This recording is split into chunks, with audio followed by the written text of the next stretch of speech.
नमस्कार दोस्तों, welcome to this channel. आइए शुरू करते हैं आज का वीडियो। इस वीडियो में हम लोग देखेंगे फिजिक्स को हम लोग स्टार्ट कर रहे हैं चैप्टर 1 से। सबसे पहला चैप्टर है हमारा इलेक्ट्रिक चार्ज एंड फील्ड, यानी कि इसका नाम है आपका विद्युत आवेश तथा क्षेत्र। तो ये बोर्ड के एग्जाम के लिए जैसे हमारा जितने भी शॉर्ट क्वेश्चन और लॉन्ग क्वेश्चंस बन सकते हैं उसको हम लोग यहाँ पे देखेंगे, और ऑब्जेक्टिव का एक अलग सेशन हम लोग लेंगे। तो सबसे पहला हम लोग कंसेप्ट शुरू करते हैं विद्युत आवेश, जिसे हम लोग बोलते हैं इलेक्ट्रिक चार्ज। किसे कहते हैं? विद्युत आवेश पदार्थ का वह भौतिक गुण है जो विद्युत तथा चुंबकीय बल का अनुभव करता है, उसे हम लोग बोलते हैं विद्युत आवेश। मतलब वैसा पदार्थ जो विद्युत तथा चुंबकीय बल का अनुभव करता है, एक तरह से विद्युत आवेश बल ही है, उसे ही हम लोग बोलते हैं विद्युत आवेश। सबसे पहले बेंजामिन फ्रैंकलिन के द्वारा इसे खोजा गया था। इसके पीछे एक इतिहास है, लेकिन उसके बारे में हम लोग नहीं जानेंगे बिकॉज हम लोग ये रिवीजन कर रहे हैं। सबसे पहले दो प्रकार के एक्सपेरिमेंट को हम लोग देख लेते हैं। जैसे ग्लास और ग्लास दो प्रकार का मटेरियल है जिसको यदि हम किसी भी कपड़े से अगर रगड़ते हैं तो ग्लास के ऊपर पॉजिटिव आवेश तथा ग्लास के ऊपर पॉजिटिव आवेश दोनों, यानी कि दोनों के ऊपर सेम आवेश उत्पन्न होता है, जिसके कारण दोनों के ऊपर प्रतिकर्षण बल उत्पन्न होगा। और फिर उसके बाद में ग्लास और एबोनाइट के छड़ को यदि किसी कपड़े से या रबड़ से रगड़ते हैं तो निश्चित रूप से ग्लास पे पॉजिटिव आवेश और एबोनाइट पे नेगेटिव आवेश उत्पन्न होगा, जिसके कारण दोनों के बीच में आकर्षण उत्पन्न होगा। तो सबसे पहले ये क्लासिकल कंसेप्ट आया आवेश के बारे में कि किसी भी पार्टिकल को जब हम लोग किसी दूसरे पदार्थ से रगड़ते हैं तो उसके ऊपर आवेश उत्पन्न होता है। तो आवेश उत्पन्न होने के कारण एक पे पॉजिटिव आवेश या नेगेटिव आवेश उत्पन्न हो सकता है। यदि दोनों सेम प्रकार के मटेरियल होंगे तो दोनों के ऊपर पॉजिटिव आवेश उत्पन्न होगा, जिसके कारण प्रतिकर्षण उत्पन्न होगा। यदि दोनों अलग अलग टाइप के मटेरियल होंगे, यानी कि जैसे ग्लास, तो ग्लास के ऊपर पॉजिटिव आवेश तो और एबोनाइट के ऊपर नेगेटिव आवेश उत्पन्न होगा, तो जिसके कारण दोनों के ऊपर दोनों में आकर्षण उत्पन्न होगा। अब इसके बाद में नेक्स्ट कॉन्सेप्ट हम लोग देखते हैं आवेश उत्पत्ति का इलेक्ट्रॉनिक सिद्धांत, यानी कि electronic theory of origin of charge. ये क्वेश्चन अभी तक पूछा नहीं है लेकिन पूछ सकता है, इसीलिए हम लोग देख लेते हैं कि इसको हम लोगों को एग्जाम में कैसे लिखना है। तो शुरू करते हैं। जैसे यहाँ पे आवेश उत्पत्ति का इलेक्ट्रॉनिक सिद्धांत क्या होता है, इसे हम लोग समझते हैं। जैसे यहाँ पे दिया हुआ है कि जब दो पदार्थों के बीच घर्षण कराया जाता है तो घर्षण के पश्चात आउटर मोस्ट ऑर्बिट, यानी कि अंतिम कक्षा के इलेक्ट्रॉन ऊर्जा ग्रहण कर लेते हैं और एक पदार्थ से दूसरे पदार्थ में इलेक्ट्रॉन जो चला जाता है। जैसे यहाँ पे इसके नाभिक में तो पॉजिटिव चार्ज रहेगा, लेकिन आउटर मोस्ट ऑर्बिट में जो है फ्री इलेक्ट्रॉन रहते हैं, तो फ्री इलेक्ट्रॉन ही एक मटेरियल से, यानी कि एक पदार्थ से दूसरे पदार्थ में चले जाते हैं। अतः जो पदार्थ इलेक्ट्रॉन को त्यागता है वह धनावेश कहलाता है, तथा जो पदार्थ इलेक्ट्रॉन को ग्रहण करता है वह ऋणावेश कहलाता है। जैसे यहाँ पे यह पहला जो पार्टिकल है वह इलेक्ट्रॉन को त्याग रहा है, जिसके कारण ये पॉजिटिव आवेश कहलाएगा, और दूसरा पदार्थ इलेक्ट्रॉन को ग्रहण कर रहा है, इसलिए नेगेटिव चार्ज यानी कि ऋणात्मक आवेश कहलाएगा। मास ऑफ इलेक्ट्रॉन, यानी कि इलेक्ट्रॉन पे जो मास होता है वह 9.1 × 10⁻³ kg होता है, और प्रोटॉन पे जो मास होता है वह होता है 1.67 × 10⁻27 kg होता है। उसके बाद में हम लोग जानते हैं कि यदि किसी पार्टिकल के ऊपर पॉजिटिव चार्ज यानी कि पॉजिटिव आवेश होगा तो द्रव्यमान में निश्चित रूप से कमी आएगी। क्यों कमी आएगी? क्योंकि वह इलेक्ट्रॉन को त्याग दे देगा। इलेक्ट्रॉन को त्यागने के कारण उसके मास में कमी आएगी। यदि कोई भी पार्टिकल के ऊपर निगेटिव आवेश उत्पन्न होगा तो निगेटिव आवेश होने के कारण उसके द्रव्यमान में वृद्धि होगी। क्यों वृद्धि होगी? क्योंकि वह इलेक्ट्रॉन को ग्रहण कर लेगा। इलेक्ट्रॉन को ग्रहण करने के कारण उसके पूरे मास में वृद्धि हो जाएगी। अब इसके बाद में हम लोग पढ़ते हैं प्रेरण द्वारा आवेशन, अर्थात charging by inductions.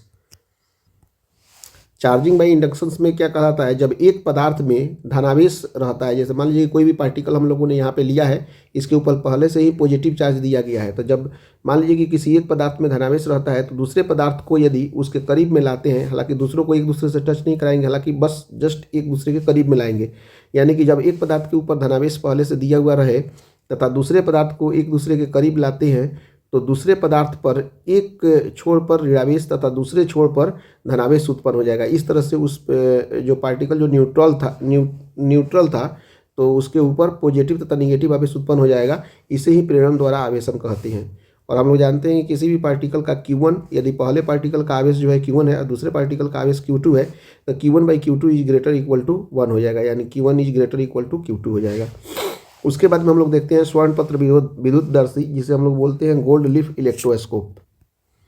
Gold leaf electroscope क्या बोलता है कि जैसे मान लीजिए कि कोई भी एक पात्र दिया हुआ है, उस पात्र के ऊपर एक छड़ के माध्यम से नीचे में यहाँ पे जैसे दिया हुआ है कि वहाँ पे गोल्ड लीफ यानी कि एक स्वर्ण की तरह एक पत्ती नीचे दिया हुआ है, 2 पत्ती, तो यदि उसके ऊपर में यदि पॉजिटिव आवेश देते हैं तो पॉजिटिव आवेश इस छड़ के माध्यम से उस पत्ती के ऊपर चला जाएगा और पत्ती के बीच में विक्षोभ उत्पन्न हो जाएगा। यानी कि यदि पॉजिटिव आवेश है तो दोनों के ऊपर पॉजिटिव आवेश उत्पन्न हो जाएगा और पॉजिटिव आवेश उत्पन्न होने के कारण दोनों के बीच में विकर्षण उत्पन्न हो जाएगा। यदि ऊपर में निगेटिव आवेश देते हैं तो वो भी छड़ के माध्यम से नीचे जाएगा और निगेटिव आवेश दोनों पत्ती पे उत्पन्न होगा, जिसके कारण दोनों पत्तियों के बीच में जो है एक विक्षोभ उत्पन्न होगा, यानी कि प्रतिकर्षण उत्पन्न हो जाएगा। बस एक तरह से एक एक्सपेरिमेंट है जो अभी तक पूछा नहीं है, हालांकि यदि कभी पूछेगा तो आप लिख सकते हैं। उसके बाद में नेक्स्ट हम लोग कॉन्सेप्ट देखते हैं आवेश का संरक्षण सिद्धांत, जिससे हम लोग बोलते हैं कंजर्वेशन ऑफ चार्ज, जो काफ़ी 2 बार अभी तक के बिहार बोर्ड के एग्जाम में पिछले 10 सालों में पूछा है, 2020 में और 2022 में। तो इससे हम लोग देखते हैं कि आवेश का संरक्षण सिद्धांत किसे कहते हैं।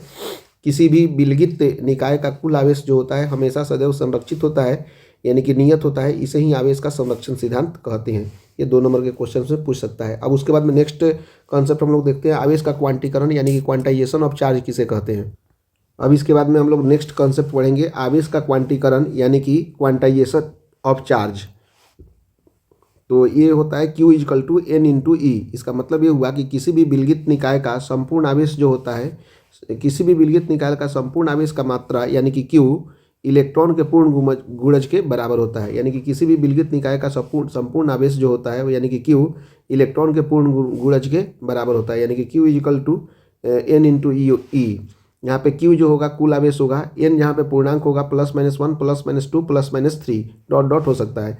E का वैल्यू जो होता है 1.6 इंटू 10⁻⁹ कूलम होता है। यदि Q को जनरलाइज फॉर्म में लिखे तो Q is equal to +-1E +-2E +-3E +-4E and dot dot हो सकता है। इलेक्ट्रॉन का बाद में विखंडन भी हुआ क्वार्क के रूप में। क्वार्क में +-1/3 इलेक्ट्रॉन, जिसमें से -1/3 इलेक्ट्रॉन को डाउन क्वार्क हम लोग बोले हैं और +-2/3 इलेक्ट्रॉन, जिसमें से +2/3 इलेक्ट्रॉन को हम लोग अप क्वार्क बोलते हैं। ठीक है, अप क्वार्क बोलते हैं। हालांकि ये नहीं पूछेगा एग्जाम में तो लिखने की जरूरत नहीं है, यदि पूछेगा क्वार्क के बारे में तो लिख सकते हैं। उसके बाद में नेक्स्ट एक क्वेश्चन देख लेते हैं जो कि प्रीवियस ईयर में पूछा हुआ है। किसी अनाविष्ट वस्तु पर 10⁻19 इलेक्ट्रॉन दिया जाता है तो उस वस्तु पर उत्पन्न आवेश की गणना करना है, जो कि 2024 में पूछा हुआ था। देखते हैं इसको। देखिए यहाँ पे दिया हुआ है N इजकल टू 10⁻19 इलेक्ट्रॉन दिया हुआ है, Q का वैल्यू निकालना है। तो Q is equal to N into E हम लोग जानते हैं, N का वैल्यू है 10⁻19 और E का वैल्यू दिया हुआ है -1.6 × 10⁻−19 कूलम। तो Q इजकल टू, अब जब दोनों को मल्टीप्लाई करेंगे तो -1.6 कूलम इसका आंसर हो जाएगा। अब हम लोग नेक्स्ट देखते हैं। नेक्स्ट कॉन्सेप्ट है आपका आवेशों की योज्यता, जिसे हम लोग बोलते हैं एडिविटी ऑफ चार्ज, यानी कि Q इजकल टू होता है Q1 + Q2 + Q3 + dot dot dot Qn, यानी कि किसी भी निकाय में स्थित कुल आवेश जो होता है वह बीजगणितीय योग के बराबर होता है। इसी ही हम लोग बोलते हैं आवेशों की योज्यता। इसके बाद में एक बहुत ही बेसिक कंसेप्ट है विद्युत आवेश के मौलिक गुण कौन कौन से हैं। ये क्वेश्चंस में भी पूछ सकता है, 2012 में एक बार पूछा हुआ है कि इसका पहला जो विद्युत आवेश का पहला मौलिक गुण है, विद्युत आवेश क्वांटीकृत होता है। जैसे कि हम लोगों ने पढ़ा था Q is equal to N into E, यानी यहाँ पे N is equal to +-1 +-2 +-3 dot dot dot. दूसरा नंबर कंसेप्ट क्या है, विद्युत आवेश का जो मौलिक गुण है, विद्युत आवेश 2 प्रकार के होती हैं, एक होता है धनात्मक आवेश और दूसरा होता है ऋणात्मक आवेश। तीसरा नंबर कंसेप्ट है कि विद्युत आवेश संरक्षण के नियम का पालन करते हैं, यानी कि कंजर्वेटिव ऑफ चार्ज होते हैं। चौथा नंबर कंसेप्ट है कि विद्युत आवेश को संचित किया जा सकता है, यानी कि एक बार उत्पन्न करके एक जगह संचित करके उसको बाद में यूज किया जा सकता है। पांचवा नंबर है कि आवेश एक अदिश राशि है। इसमें से आप 2 भी लिख सकते हैं, बट हमने 5 इसके मौलिक गुण को बता दिया है। 2 नंबर के क्वेश्चंस में यदि पूछेगा तो आप लिख सकते हैं। नेक्स्ट कंसेप्ट हम लोग शुरू करते हैं आपका कूलम्ब का नियम। कूलम्ब का नियम यानी कि कूलम्ब्स लॉ। कूलम्ब्स लॉ क्या बोलता है कि 2 स्थिर बिंदु आवेशों के बीच लगने वाला बल उन आवेशों के परिणामों के गुणनफल के अनुक्रमानुपाती तथा उनके बीच के दूरी के वर्ग के व्युत्क्रमानुपाती होता है। यहाँ पे स्थिर बिंदु आवेश कहना जरूरी है, क्योंकि कूलम्ब फोर्स जो लगता है हमेशा 2 स्थिर बिंदु के बीच में ही लगता है, यानी कि पॉइंट चार्ज के बीच में ही लगता है। क्या बोल रहा है कूलम्ब का नियम कि 2 स्थिर बिंदु आवेशों के बीच लगने वाला बल उन आवेशों के परिणामों के गुणनफल के अनुक्रमानुपाती तथा उनके बीच के दूरी के वर्ग के व्युत्क्रमानुपाती होता है। यह बल उन आवेशों को मिलाने वाली रेखा के अनुदिश लगता है। जैसे मान लीजिए कि यहाँ पे एक पॉइंट चार्ज Q1 है, दूसरा पॉइंट चार्ज Q2 है और दोनों के बीच में जो दूरी है वो R है, तो इनके बीच में जो हमारा फोर्स काम करेगा वो Q1 से Q2 के बीच में काम करेगा। F is directly proportional, coulomb law के अनुसार F जो होगा डायरेक्टली प्रोपोर्शनल होगा Q1 into Q2, equation number 1 है। और F जो होगा वह इन्वर्सली प्रोपोर्शनल होगा 1/r², जो कि इक्वेशन नंबर 2 है। जब समीकरण 1 और समीकरण 2 को एक साथ मिलाते हैं तो F इज डायरेक्टली प्रोपोर्शनल हो जाएगा Q1 इंटू Q2/r²। जब यहाँ पे प्रोपोर्शनली कांस्टेंट हटाएंगे तो F इक्वल टू हो जाएगा K into Q1 into Q2/r²। यदि K का मान हम लोग जानते हैं कि 1/4πε0 होता है, जिसका वैल्यू होता है 9 × 10⁹, तो F इक्वल टू लिखना चाहें तो K के जगह पे लिख सकते हैं F equal to 1/4πε0 into Q1 into Q2/r², जिससे हम लोग n से डिनोट करते हैं। 1/4πε0 के जगह पर हम लोग 9 × 10⁹ भी लिख सकते हैं। यदि उसे लिखेंगे तो F इक्वल टू हो जाएगा 9 × 10⁹ इंटू Q1 इंटू Q2/r²। अब हम लोग नेक्स्ट देखते हैं। यहाँ पे ε0 का वैल्यू जो होता है, या इसे हम लोग बोलते हैं वायु या निर्वात की विद्युतशीलता या परमिटिविटी, इसको भी हम लोग बोल सकते हैं। ε0 का वैल्यू जो होता है वो होता है 8.854 इंटू 10⁻12 कूलम स्क्वायर पर न्यूटन पर मीटर स्क्वायर। ये हमारा इसका यूनिट है ε0 का। अब हम लोग नेक्स्ट देख लेते हैं एकांक आवेश। एकांक आवेश क्या बोलता है? एकांक आवेश जिसे हम लोग बोलते हैं यूनिट चार्ज। जैसे यहाँ पे यदि हम समझना चाहें, मतलब कि ये बोलता क्या है, F इक्वल टू जैसे हमारे पास होता है 9 × 10⁹ Q1 इंटू Q2/r²। यदि F का मान हम लोग यहाँ पे 9 × 10⁹ न्यूटन रख देते हैं तथा Q1 और Q2 दोनों को बराबर कर देते हैं और R का मान 1 मीटर रख देते हैं, तब जब हम वैल्यू पुट करेंगे तो F इक्वल टू हो गया 9 × 10⁹ equal to 9 × 10⁹ into Q1 into Q2/r²। और Q1 और Q2 दोनों का मान सेम है तो Q² हो जाएगा, और R का वैल्यू 1 है तो 1² हो जाएगा। तो यहाँ से 9 × 10⁹ और 9 × 10⁹ दोनों कट जाएगा, तो वास्तव में Q² equal to 1² equal to 1 हो जाएगा, यानी कि Q का वैल्यू कितना हो गया +-1। तो यदि हम कहना चाहें इसका अगर परिभाषा, अगर डिफिनीशंस लिखना चाहिए एकांक आवेश का डिफिनीशंस क्या होगा, तो एकांक आवेश का डिफिनीशंस होगा वायु या निर्वात में एक दूसरे से 1 मीटर की दूरी पर स्थित दो समान तथा सजातीय आवेश यदि एक दूसरे को 9 × 10⁹ न्यूटन के बल से प्रतिकर्षित करे तो ऐसे आवेश को एकांक आवेश कहते हैं। यानी कि वायु या निर्वात में एक दूसरे से 1 मीटर की दूरी पर, जो कि हमने माना था 1 मीटर की दूरी पर स्थित दोनों आवेश समान होना चाहिए। दो समान तथा सजातीय आवेश दोनों समान होना चाहिए और सजातीय होना चाहिए, मतलब कि यदि पॉजिटिव है तो पॉजिटिव, निगेटिव है तो निगेटिव। तो एक दूसरे को 9 × 10⁹ न्यूटन के बल से प्रतिकर्षित, क्योंकि समान आवेश ही एक दूसरे को प्रतिकर्षित करेंगे, तो प्रतिकर्षित करें तो ऐसे आवेश को हम लोग एकांक आवेश कहते हैं। उसके बाद में हम लोग परावैद्युत शक्ति देख लेते हैं, क्योंकि परावैद्युतांक से ही परावैद्युत शक्ति आता है। मैंने किसी पदार्थ की वह क्षमता जो विद्युत क्षेत्र में ध्रुवित होने की मात्रा होती है उसे ही हम लोग परावैद्युत शक्ति कहते हैं। ये एक बार पूछा हुआ है 2016 ईस्वी में। परावैद्युत शक्ति और परावैद्युतांक दोनों साथ में ही पूछा था। इसका यूनिट होता है परावैद्युत शक्ति का वोल्ट पर मीटर। किसी भी पदार्थ की वह क्षमता, एक क्षमता होती है जो विद्युत क्षेत्र में ध्रुवित होने की मात्रा होती है, उसे ही हम लोग बोलते हैं परावैद्युत शक्ति। अब हम लोग अपेक्षिक विद्युतशीलता या परावैद्युतांक को देखते हैं। अपेक्षिक विद्युतशीलता या परावैद्युतांक जिसे हम लोग बोलते हैं रिलेटिव परमिटिविटी या डाई इलेक्ट्रिक कांस्टेंट, एक बार ये 2016 में पूछा हुआ है। सबसे पहले हम लोग जानते हैं कि वायु या निर्वात में अभी हम लोग देखे हैं F equal to 1/4πε0 into Q1 into Q2/r², समीकरण नंबर 1 है। यदि किसी माध्यम में हम लोग देते हैं तो F डैश से हम लोग डिनोट करते हैं, F dash equal to 1/4πε0 into K into Q1 into Q2/r², समीकरण नंबर 2 हो गया। समीकरण 1 को और समीकरण 2 से जब डिवाइड करते हैं तो F1/F2 इक्वल टू सब कट जाएगा तो बच जाएगा K। इसी को हम लोग ε0r से भी डिनोट करते हैं। यदि इसका डिफिनीशन हम लोग देखना चाहें तो बोल सकते हैं वायु या निर्वात में किन्हीं दो आवेशों के मध्य लगने वाला बल, जो जिसे हम लोग F से डिनोट करेंगे, तथा किसी माध्यम में उन्हीं आवेशों के मध्य लगने वाला बल जिसे F डैश से डिनोट करते हैं के अनुपात को हम लोग माध्यम का परावैद्युतांक कहते हैं। फिर से देख लेते हैं, वायु या निर्वात में किन्हीं दो आवेशों के मध्य लगने वाला बल तथा किसी माध्यम में उन्हीं आवेशों के मध्य लगने वाला बल यानी कि F डैश के अनुपात को माध्यम का परावैद्युतांक कहते हैं। अब उसके बाद में कूलम्ब के नियम की सीमाएं यानी कि लिमिटेशंस ऑफ कूलम्ब्स लॉ हम लोग देख लेते हैं। सबसे पहला लिमिटेशन है, लिमिटेशंस इसका है कि यह नियम केवल बिंदु आवेशों के लिए ही सत्य है।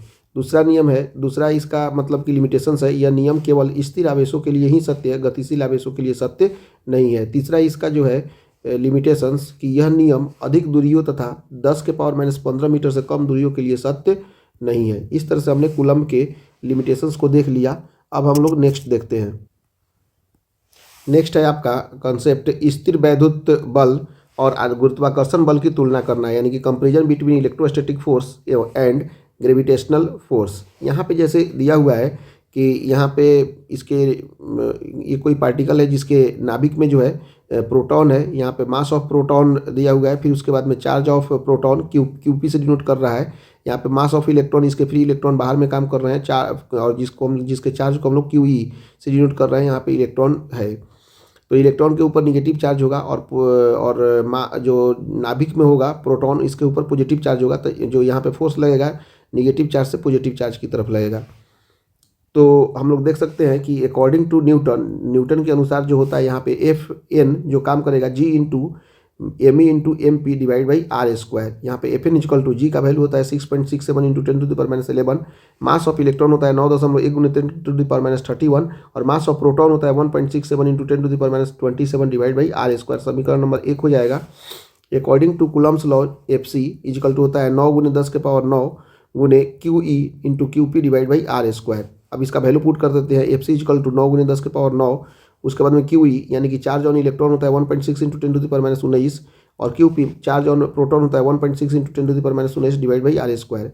जब समीकरण 2 को समीकरण 1 से डिवाइड करते हैं तो समीकरण 2 को समीकरण 1 से डिवाइड करने पर F C divide by F N equal to 2.27 into 10⁻39 आ जाएगा। चूँकि इस वैल्यू को हम लोग याद कर लेंगे, चूँकि इतना बड़ा डेरिवेशंस करने का उतना टाइम नहीं मिलेगा, इसीलिए 2.27 इंटू 10⁻39 याद रखेंगे। तो एफ सी इजकल टू हो जाएगा 2.27 इंटू 10⁻39 एफ एन, यानी कि जो हमारा कूलम फोर्स होता है वह न्यूटन फोर्स के 10⁻39 गुना बड़ा होता है।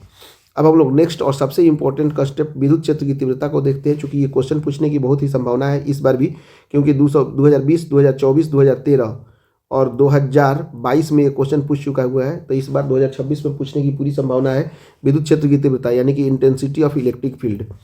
तो सबसे पहले इंटेंसिटी ऑफ इलेक्ट्रिक फील्ड जानने के पहले हम लोग जान लेते हैं कि विद्युत क्षेत्र किसे कहते हैं। विद्युत क्षेत्र क्या होता है? किसी भी आवेशित पिंड के उसके चारों ओर जहाँ तक उसका प्रभाव होता है उसे ही हम लोग विद्युत क्षेत्र कहते हैं। यानी कि कोई भी आवेशित पिंड जो आएगा उसके चारों ओर जो उसका प्रभाव होता है उसी प्रभाव को हम लोग उसका विद्युत क्षेत्र कहते हैं।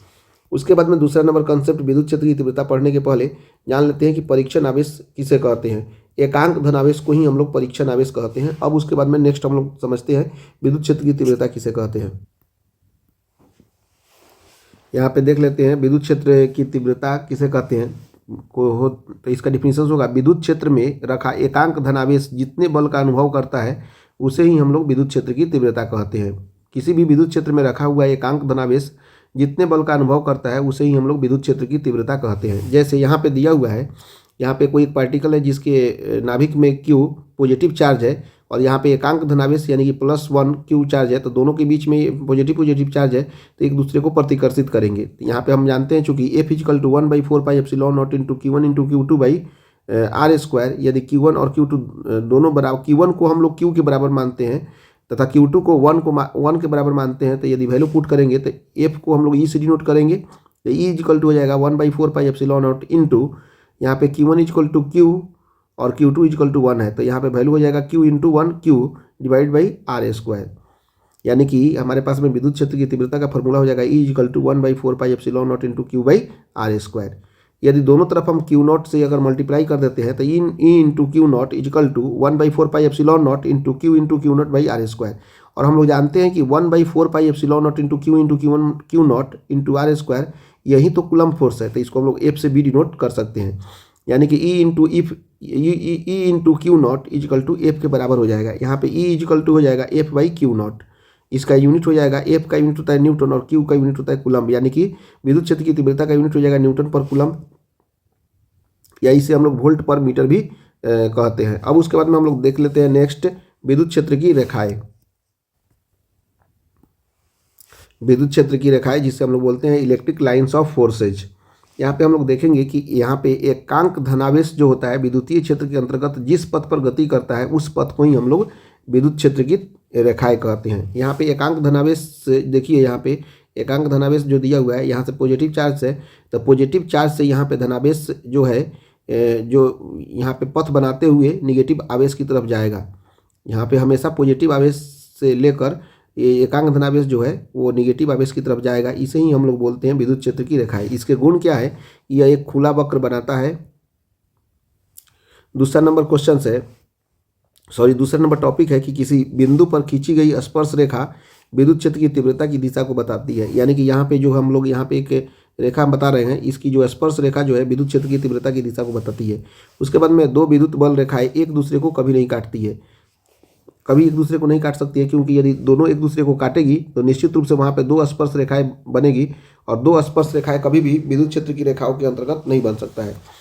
चौथा नंबर क्वेश्चन है, धनावेश से प्रारंभ होकर ऋणावेश में समाप्त होती है। कोई भी विद्युत क्षेत्र की रेखाएं जो होता है धनावेश से प्रारंभ होता है और ऋणावेश पे समाप्त होता है। एक क्वेश्चन पूछा हुआ है कि दो विद्युत बल रेखाएं एक दूसरे को क्यों नहीं काटती है। इसके बारे में हम लोग डिटेल से आंसर इसका देख लेते हैं। एक बार ये क्वेश्चन पूछा हुआ था, जैसे क्वेश्चन था कि यदि विद्युत बल रेखाएं एक दूसरे को नहीं काटती है, लेकिन अगर मान लीजिए कि यदि विद्युत बल रेखाएं एक दूसरे को काटती तो कटान बिंदु पर विद्युत क्षेत्र की तीव्रता बताने के लिए दो स्पर्श रेखाएं खींचना पड़ता, जो कि बिल्कुल भी संभव नहीं है। अतः विद्युत बल रेखाएं एक दूसरे को नहीं काट सकती है। नेक्स्ट ये क्वेश्चन से एक बार पूछा हुआ है कि यदि दोनों बिंदु आवेश धनात्मक हो तो वहाँ पे हमको विद्युत क्षेत्र की क्षेत्र रेखा को दर्शाना था। तो यहाँ पे यदि पॉजिटिव आवेश ले सकते हैं या निगेटिव आवेश ले सकते हैं। यदि पॉजिटिव आवेश लेंगे तो पॉजिटिव आवेश का जो हमारा डायग्राम बनेगा ये आपस यहाँ से बाहर की तरफ जाता हुआ प्रतीत होगा, और यहाँ से पॉजिटिव आवेश ये भी बाहर से जाता हुआ प्रतीत होगा, और दोनों एक दूसरे के सामने नहीं मिलेंगे क्योंकि दोनों के ऊपर पॉजिटिव आवेश है। यदि पॉजिटिव एक के पास पॉजिटिव और दूसरे के पास निगेटिव आवेश रहता तो निश्चित रूप से दोनों एक दूसरे से मिल जाते, लेकिन दोनों बिंदु आवेश धनात्मक है, इसलिए दोनों एक दूसरे को प्रतिकर्षित करेंगे। इसलिए यहाँ पे ये डायग्राम स्पष्ट रूप से आपको दिख रहा होगा। यही हम लोग डायग्राम अभी देखते हैं लोग, जब दोनों बिंदु आवेश ऋणात्मक हो। जब दोनों बिंदु आवेश ऋणात्मक रहेगा तो यहाँ पे भी सेम पॉजिटिव आवेश जैसे ही डायग्राम बनेगा, बट क्योंकि दोनों निगेटिव आवेश हैं, सेम आवेश है, इसीलिए दोनों के बीच में क्या होगा? प्रतिकर्षण होगा। नेक्स्ट एक पॉइंट है, जब दो समविभवी सतहें एक दूसरे को कभी भी नहीं काट सकती है। उसके बाद में नेक्स्ट क्वेश्चन है, धारावाही चालक में वैद्युत क्षेत्र की तीव्रता एवं समविभवी तल को परिभाषित करिए। धारावाही चालक में जो होता है कि आवेश का न तो क्षय होता है और न ही प्राप्त होता है, इसलिए धारावाही चालक में विद्युत क्षेत्र की तीव्रता हमेशा शून्य होती है। समविभवी सतह वह सतह है जिसके प्रत्येक बिंदु पर विभव का मान हमेशा समान होता है। नाम से ही पता चल रहा है कि समविभवी माने जहाँ पे विद्युतीय क्षेत्र के अंतर्गत यदि प्रत्येक बिंदु पर यदि विभव समान हो उसे ही हम लोग समविभवी सतह कहते हैं। यानी कि समविभवी सतह वह सतह है जिसके प्रत्येक बिंदु पर विभव का मान क्या होता है? समान होता है, उसे ही हम लोग समविभवी सतह कहते हैं। तथा धारावाही चालक में आवेश का न तो क्षय होता है और न ही प्राप्त होता है, इसलिए धारावाही चालक में विद्युत क्षेत्र की तीव्रता हमेशा शून्य होती है। अब हम लोग नेक्स्ट क्वेश्चन देखते हैं। अब हम लोगों को पढ़ना है विद्युत द्विध्रुव, जिसे हम लोग बोलते हैं इलेक्ट्रिक डाइपोल। देखिए इलेक्ट्रिक डाइपोल में क्या होता है कि दोनों के बीच में एक अल्पतम दूरी होगी जिससे हम लोग 2a से या 2l से डिनोट कर सकते हैं। एक के पास में पॉजिटिव आवेश और दूसरे के पास में निगेटिव आवेश होगा, यानी कि समान परिणाम, दोनों के पास में समान परिणाम होंगे। समान परिणाम तथा विपरीत आवेश विपरीत प्रकृति के एक निश्चित अल्प दूरी पर रखे हों उसे ही हम लोग विद्युत द्विध्रुव कहते हैं। अर्थात एक प्रकार का एक सिस्टम होता है, सिस्टम क्रिएट होता है। एक सिस्टम के अंतर्गत यदि दोनों के बीच में अल्पतम दूरी हो और दोनों के बीच में जो आवेश हो समान परिणाम तथा विपरीत प्रकृति के हों, एक निश्चित अल्प दूरी पर रखे हुए इस सिस्टम को ही हम लोग क्या बोलते हैं? विद्युत द्विध्रुव कहते हैं। नेक्स्ट कॉन्सेप्ट है विद्युत द्विध्रुव आघूर्ण। ये कभी एग्जाम में पूछा हुआ है और पूछ भी सकता है कि विद्युत द्विध्रुव आघूर्ण किसे कहते हैं, यानी कि इलेक्ट्रिक डाइपोल मूवमेंट। देखिए विद्युत क्षेत्र के अंतर्गत आवेश तथा उनके बीच की अल्पतम दूरी के गुणनफल को हम लोग विद्युत द्विध्रुव आघूर्ण कहते हैं। इसके लिए दोनों के बीच में अल्पतम दूरी यानी कि 2a रहेगा, एक के पास में पॉजिटिव आवेश दूसरे के पास में निगेटिव आवेश, यानी कि और दोनों परिणाम में समान रहेंगे, यानी कि एक के पास में +q और दूसरे के पास में -q रहेगा। तो P = Q × 2a, यानी कि आवेश गुणे अल्पतम दूरी। तो P = P यह वेक्टर क्वांटिटी है, यानी कि विद्युत द्विध्रुव आघूर्ण जो है एक तरह से वेक्टर क्वांटिटी है। तो P = हो जाएगा 2 × Q × a। यदि दोनों के बीच में अल्पतम दूरी यदि 2l से डिनोट करते हैं तो P = हो जाएगा 2 × Q × l। इस तरह से हम लोगों ने विद्युत द्विध्रुव आघूर्ण को देख लिया। अब हम लोग नेक्स्ट इसके एप्लीकेशंस को पढ़ते हैं। इसका पहला एप्लीकेशंस है और ये क्वेश्चंस पूछ भी सकता है, विद्युत क्षेत्र की तीव्रता क्या है? जो कि ऑलरेडी हम लोग पढ़ चुके हैं। एक विद्युतीय द्विध्रुव के अक्ष पर स्थित किसी बिंदु पर विद्युत तीव्रता का व्यंजक प्राप्त करना। ये हमारा 2015 में क्वेश्चन पूछा हुआ है, कभी भी पूछ सकता है। तो सबसे पहला हम लोग देखते हैं अनुदैर्ध्य स्थिति या अक्षीय स्थिति में, यही क्वेश्चन पूछा हुआ है। बट दो क्वेश्चन और है, एक होता है निरक्षीय स्थिति और एक होता है किसी भी बिंदु पर, उससे भी हम लोग देख लेंगे। यानी कि पहला है अनुदैर्ध्य स्थिति या अक्षीय स्थिति में विद्युत क्षेत्र की तीव्रता ज्ञात करना है, यानी कि इन डाउन पोजिशंस और एक्सियल पोजीशंस के लिए। तो देखिए यहाँ पे हमने सबसे पहले विद्युत द्विध्रुव आघूर्ण को बना लेंगे, यानी कि एक्सियल पोजीशन पे +q -q और दोनों के बीच में 12 डिस्टेंस काम कर रहा है। और इसके मिड पॉइंट से एक पॉइंट हम ले रहे हैं P, जहाँ पे हमको विद्युत क्षेत्र की तीव्रता ज्ञात करना है। तो यहाँ पे एक बार -q आवेश के कारण विद्युत क्षेत्र की तीव्रता E -q कैलकुलेट करेंगे, और दूसरा एक बार हम लोग +q के लिए +q आवेश के कारण E +q विद्युत क्षेत्र की तीव्रता हम लोग गणना करेंगे। और कहाँ से गणना करेंगे? इस अल्पतम दूरी के मिड पॉइंट से गणना करेंगे। और इस मिड पॉइंट से इस पॉइंट की दूरी, यहाँ पे हम लोग को विद्युत क्षेत्र की तीव्रता ज्ञात करना है इस P पॉइंट पे, इस P पॉइंट से लेके O तक की दूरी है R टोटल। तो निश्चित रूप से ए आर है। तो अब हम लोग गणना करते हैं E -q इक्वल टू हम लोग जानते हैं 1/4πε0 q/q डिवाइड बाई इन दोनों के बीच की दूरी है। यदि मान लीजिए कि E -q के कारण कर रहे हैं तब PA ये दूरी हो जाएगी, यहाँ से लेकर यहाँ तक की दूरी हो जाएगी PA, तो PB स्क्वायर हो जाएगा। और PB स्क्वायर इसका मान जो होगा PB स्क्वायर का, इसका मान होगा, ये पूरा R है, यहाँ से लेकर यहाँ तक पूरा R है और ये L है, तो इसका मान PB का वैल्यू हो जाएगा R - L। तो हम लोग पुट कर देंगे E -q equal to 1/4πε0 into q/R - L का होल स्क्वायर। उसके बाद में अब हम लोग E +q निकालेंगे। तो E +q जो होगा ए के कारण उत्पन्न होगा, यानी कि +q आवेश के कारण उत्पन्न होगा। तो E +q इक्वल टू हो जाएगा 1/4πε0 इंटू q/AP स्क्वायर, ए से लेकर P तक की दूरी। तो यहाँ से यहाँ तक का दूरी, P से लेकर O तक की दूरी R है, और O से लेकर A तक की दूरी कितनी है? L है। तो यानी कि L + R, यानी कि 1/4πε0 इंटू q/R + L का होल स्क्वायर। इस समीकरण नंबर 2 है। अब हम लोग नेक्स्ट देखते हैं। चूँकि यहाँ पे हम लोग जानते हैं E -q का वैल्यू E +q से ज़्यादा होगा। क्यों? क्योंकि E -q का डिनोमिनेटर जो है वो कम है और E +q का डिनोमिनेटर ज़्यादा है, क्योंकि R -q निश्चित रूप से कम होगा और R +q हमेशा ज़्यादा होगा। तो जिसका डिनोमिनेटर यदि कम होता है तो उसका वैल्यू ज़्यादा होगा, डिनोमिनेटर जिसका ज़्यादा होगा उसका वैल्यू कम होगा। तो परिणामी तीव्रता जो होगा यदि घटाना हो तो E -q - E +q करेंगे। तो यहाँ पे E इक्वल टू दिया हुआ है 1/4πε0 into q/R - L square minus 1/4πε0 into q/R + L square हो जाएगा। अब इसको कुछ नहीं, अब केवल मैथमेटिकल डिरिवेशन है और कुछ नहीं। E इक्वल टू दोनों से हम लोग q/4πε0 बाहर कर लिए। यहाँ पे हो गया 1/R - L square minus 1/R + L square equal to q/4πε0 into, अब दोनों का एलसीएम ले लेंगे तो ये हो जाएगा R - L into R + L का होल स्क्वायर हो जाएगा। और यहाँ पे R + L का whole square minus R - L का होल स्क्वायर हो जाएगा। अब इसको हम लोग सोल्व करेंगे।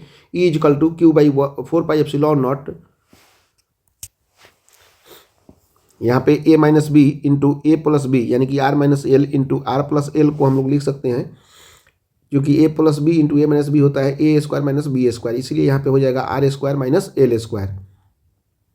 यहाँ पे जैसा कि दिया हुआ है R + L का whole square minus R - L का होल स्क्वायर। अब यहाँ पे E equal to q/4πε0 into A + B के होल स्क्वायर पर तोड़ेंगे तो R square + L square + 2R into L हो जाएगा, माइनस A - B के होल स्क्वायर पर तोड़ेंगे तो A square + B square minus 2AB, यानी कि R square + L square minus 2R into L divide by R square minus L square का whole square. यहाँ पे E इक्वल टू हो जाएगा q/4πε0 into R square + L square, फिर उसके बाद में 2RL + 2RL और माइनस से मल्टीप्लाई कर देंगे तो minus R square minus L square और माइनस माइनस प्लस हो जाएगा तो 2RL डिवाइडेड बाई हो जाएगा R square minus L square का होल स्क्वायर। यहाँ पे R स्क्वायर से R स्क्वायर कट गया, L स्क्वायर से L स्क्वायर कट गया। तो निश्चित रूप से E इक्वल टू q/4πε0, यहाँ पे 2RL + 2RL इक्वल टू हो जाएगा 4RL divide by R square minus L square का होल स्क्वायर। यहाँ पे इक्वल टू 1/4πε0, यहाँ पे हो जाएगा 2 into q into L into 2R divide by R square minus L square का whole square. E equal to 1/4πε0, यहाँ से हो जाएगा, देखिए 2 इंटू q इंटू L को ही हम लोग बोलते हैं P, यानी कि विद्युत द्विध्रुव आघूर्ण। तो इसको हम लोग 2 इंटू P इंटू R लिख सकते हैं divide by R square minus L square का होल स्क्वायर हो जाएगा। यहाँ पे स्पेशल केस ये हो सकता है कि 2L का value less equal to R रहेगा, तो यहाँ पे L का वैल्यू हम लोग नेग्लेक्ट कर सकते हैं। देखते हैं तो यहाँ पे स्पेशल केस में यदि एल का वैल्यू नेग्लेक्ट हो जाएगा, एल का वैल्यू इक्विवेलेंट टू जीरो हो जाएगा, तो चूंकि हमारे पास में है E equal to 1/4 pi epsilon naught 2 PR divide by R square minus L square. तो जब एल का वैल्यू जीरो हो जाएगा तो E equal to 1/4 pi epsilon naught into 2 PR divide by r⁴ हो जाएगा। तो r से r कट जाएगा, तो ई का वैल्यू हो जाएगा E equal to 1/4 pi epsilon naught into 2p/r³। ये हमारा वैल्यू हो गया 2p/r³। ये अक्षीय स्थिति के लिए हमारा वैल्यू हो गया। अब हम लोग निरक्षीय स्थिति के लिए गणना करते हैं। निरक्षीय स्थिति यानी कि एक विद्युतीय द्विध्रुव के निरक्षीय स्थिति पर या अनुप्रस्थ स्थिति पर विद्युत द्विध्रुव की का व्यंजक ज्ञात करना है। यानी कि अनुप्रस्थ स्थिति या निरक्षीय स्थिति पर देखिए इन दोनों के बीच में जो है ए पे +q आवेश और बी पे -q आवेश है, और दोनों के बीच जो है 2l दूरी है। यहाँ पे P बिंदु पे यानी कि निरक्षीय स्थिति पर हमको विद्युत क्षेत्र की तीव्रता ज्ञात करना है। और देखिए यहाँ से यहाँ तक कि यहाँ पे r डिस्टेंस है, तो ये दोनों के मध्य बिंदु से हम लोग यहाँ पे पॉइंट को मिला दिए हैं। तो यहाँ पे l हो गया, ये भी l हो गया, ये थीटा डिस्टेंस हो गया। तो ये से लेकर P तक जो होगा एक यहाँ पे काम करेगा, E+q काम करेगा यहाँ पे E+q, और यहाँ पे ये P पॉइंट से लेकर B पर जो है E-q काम करेगा। तो हम लोग देखते हैं कि क्या होता है। और एक चीज़ हम लोग समझ सकते हैं, यहाँ पे ये 90 डिग्री का कोण बन रहा है, तो r है l है, तो ये वाला पाइथागोरस प्रमेय से √r² प्लस l² हो जाएगा। तो सबसे पहले E-q का गणना करते हैं। E-q हो जाएगा 1/4 pi epsilon naught into q/pb², equation number 1। और E+q जो होगा 1/4 pi epsilon naught into q/ap² हो जाएगा, इक्वेशन नंबर 2। हम लोग जानते हैं कि यहाँ पे चूँकि दोनों का एंगल बराबर है, तो इसीलिए AP इक्वल टू क्या हो जाएगा PB, यानी कि E-q इक्वल टू E+q। जब हम लोग जानते हैं कि यहाँ पे एक जगह E+q काम कर रहा है, एक जगह E-q काम कर रहा है, तो दोनों का जो रिजल्टेंट होगा वो यहाँ पे काम करेगा।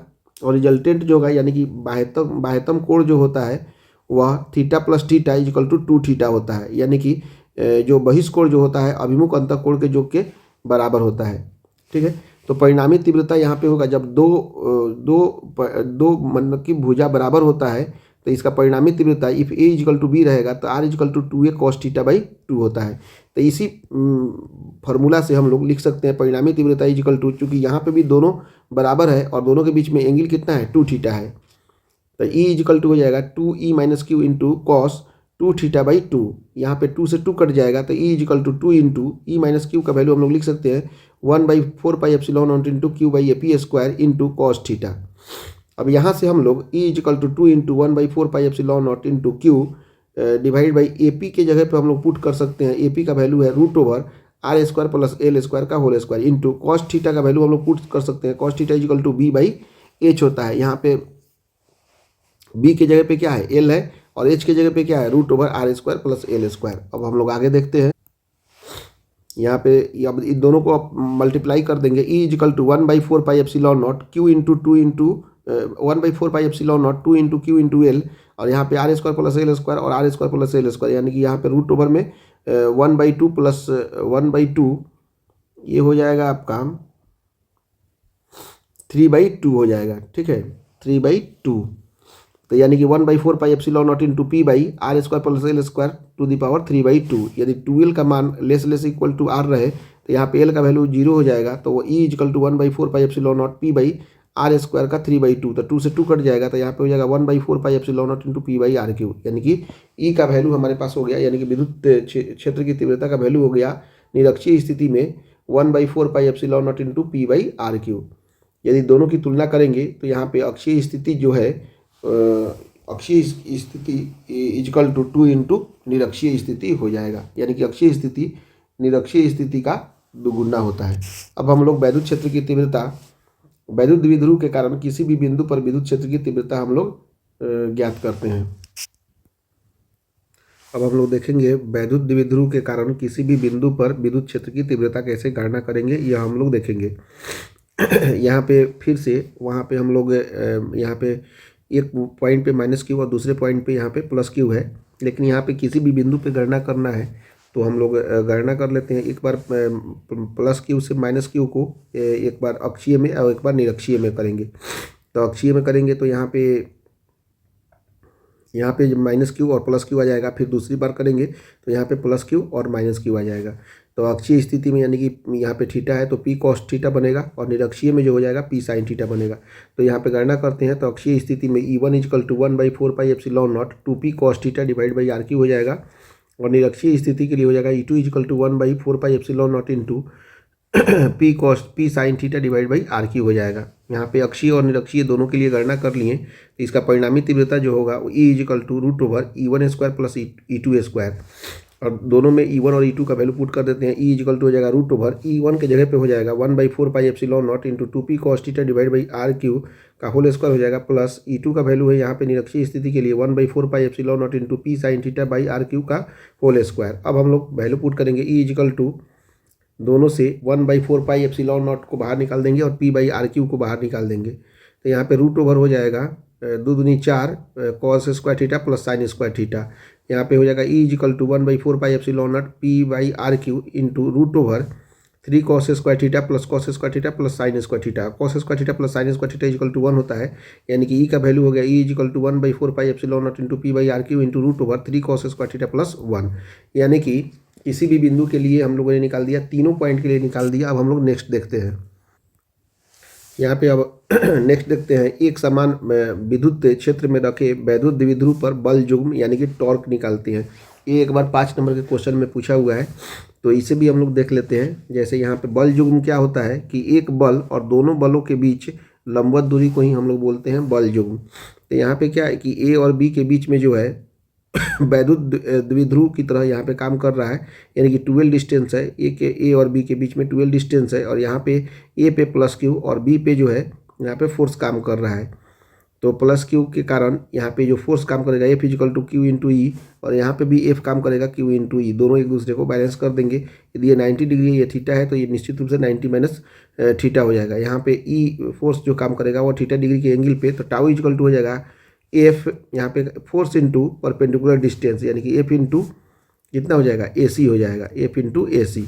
और AC का जो वैल्यू हो जाएगा वो F is equal to Q into E हो जाएगा और AC के जगह पे हम लोग लिख सकते हैं 12 इंटू कॉस 90 माइनस थीटा या 12 इंटू साइन थीटा हो जाएगा। चूँकि यहाँ पे कॉस 90 माइनस थीटा यहाँ पे दिया हुआ है, चूँकि थीटा है तो 90 माइनस थीटा हो जाएगा। तो कॉस 90 माइनस थीटा यानी कि साइन थीटा हो जाएगा। तो tau is equal to Q into E into 12 sine theta. यहाँ पे टाउ इजकल टू हो जाएगा 2 into Q into L into E sine theta. 2 into Q into L के जगह पे हम लोग पी लिख सकते हैं P into E sine theta यानी कि टाउ इजकल टू होगा पी क्रॉस ई यानी कि पी क्रॉस ई यानी कि A cross B is equal to A B sine theta हो जाएगा। यदि पी ई साइन थीटा है तो टाउ की जगह पे हम लोग पी क्रॉस ई लिख सकते हैं। स्पेशल केस में यदि थीटा का मान 0 हो जाए तो देन निश्चित रूप से थीटा का मान 0 होगा तो साइन का वैल्यू साइन 0 हो जाएगा। तो टाउ मिनिमम हमेशा p E sine 0 equal to 0 यानी कि टाउ मिनिमम कितना हो जाएगा 0 हो जाएगा। यदि थीटा का मान 90 डिग्री हो जा रहा है तो देन टाउ मैक्सिमम प्राप्त होगा क्योंकि साइन 90 डिग्री का मान 1 हो जाएगा और 1 होने पर पी इंटू ई हो जाएगा यानी कि टाउ मिनिमम जो होता है 0 होता है और टाउ मैक्सिमम कितना होता है पी ई होता है। अब हम लोग नेक्स्ट देखते हैं। अब हम लोग नेक्स्ट पॉइंट देखते हैं। एक समान वैद्युत क्षेत्र में वैद्युत द्विध्रुव को घुमाने में किया गया कार्य यानी कि work done in rotating an electric dipole in uniform electric field यानी कि थीटा कोण को घुमाने में किया गया कार्य जो होता है DW equal to tau into d theta. अभी टाउ पढ़े हैं हम लोग p sine theta into d theta होगा। थीटा कोण को घुमाने में किया गया कार्य W equal to integration 0 to theta into DW। अब DW का वैल्यू पुट कर देते हैं। W इजकल टू हो जाएगा इंटीग्रेशन ऑफ 0 से theta P sine theta into d theta. P बाहर निकल जाएगा 0 से theta sine theta into d omega हो जाएगा। यहाँ पे हो जाएगा माइनस साइन थीटा का होता है माइनस कॉस थीटा तो माइनस पी कॉस थीटा 0 से लेकर थीटा के बीच में होगा। तो यहाँ पे वास्तव में ये थीटा होगा, ओमेगा नहीं होगा, यहाँ भी थीटा होगा। तो यहाँ पे W इजकल टू हो गया माइनस पी ई कॉस, यहाँ पे पहले अपर लिमिट और लोअर लिमिट पुट करेंगे तो minus p E into cos theta minus sine minus cos 0 हो जाएगा। कॉस 0 का वैल्यू 1 होता है, माइनस से मल्टीप्लाई करेंगे तो W equal to p E into 1 minus cos theta, ये हमारा फॉर्मूला हो जाएगा। इसे हम लोग याद रखेंगे। अब हम लोग नेक्स्ट देख लेते हैं। नेक्स्ट दिया हुआ है एक समान विद्युत क्षेत्र में वैद्युत द्विध्रुव की स्थितिज ऊर्जा यानी कि potential energy of an electric dipole in uniform electric field. Potential energy equal to हो जाता है इंटीग्रेशन ऑफ π/2 से लेकर theta tau into d omega. यहाँ पे इंटीग्रेशन ऑफ π/2 से थीटा और टाउ के जगह पर हम लोग लिख सकते हैं p sine theta into d omega. P sine theta into d omega, यहाँ पे हो जाएगा p equal to minus p into cos theta minus pi by two से लेकर थीटा, पी इजिकल टू यानी कि पोटेंशियल एनर्जी इजिकल टू हो जाएगा माइनस पी, यहाँ पे पहले upper limit cos theta minus cos pi by to, और कॉस पाई बाई टू का वैल्यू होता है cos zero, sorry cos pi by to का वैल्यू पूरा का वैल्यू हो जाएगा जीरो, ये पूरा का वैल्यू कितना हो जाएगा जीरो हो जाएगा। यहाँ पे कॉस थीटा यानी कि पोटेंशियल एनर्जी इजिकल टू हो जाएगा माइनस पी कॉस थीटा, क्योंकि इसका पूरा वैल्यू ही होगा, ये पूरा का वैल्यू ही होगा जीरो, यानी कि कॉस 90 का वैल्यू कितना होता है जीरो होता है।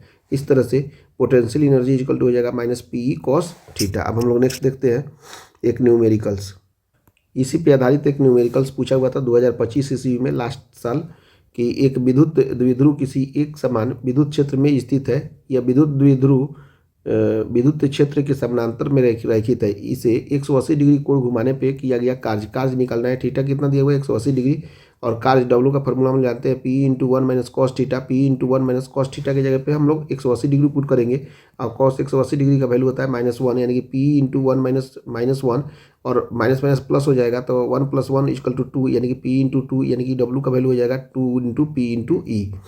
अब हम लोग नेक्स्ट देखते हैं आवेश घनत्व किसे कहते हैं, यानी कि चार्ज डेंसिटी। किसी विद्युतीय क्षेत्र में कुल आवेश कितना एकक लंबाई, क्षेत्रफल या आयतन में फैला है उसे ही आवेश घनत्व कहते हैं। यह मुख्यतः 3 प्रकार का होता है, देखते हैं कौन कौन।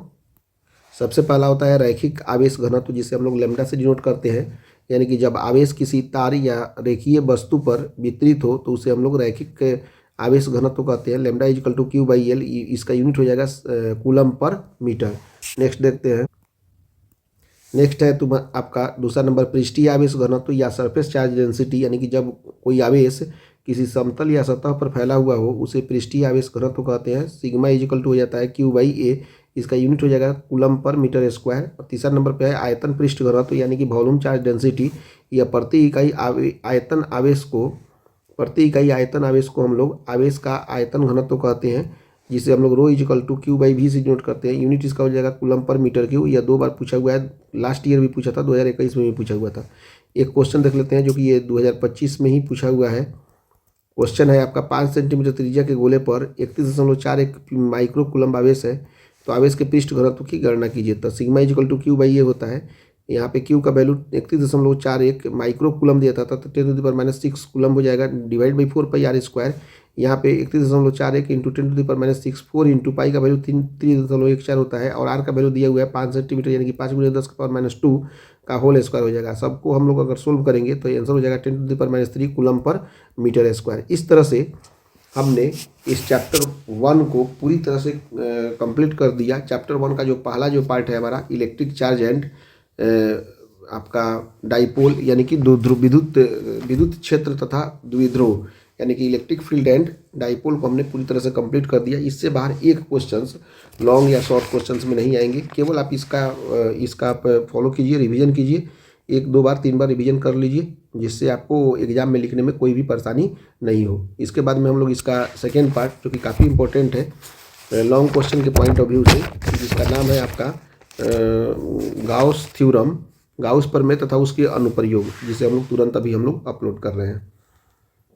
वीडियो देखने के लिए थैंक यू वेरी मच। आप अपने दोस्तों के साथ भी इसे शेयर कर सकते हैं, और हमारे चैनल को अभी तक सब्सक्राइब नहीं किया है तो सब्सक्राइब कर लीजिए। Thank you very much.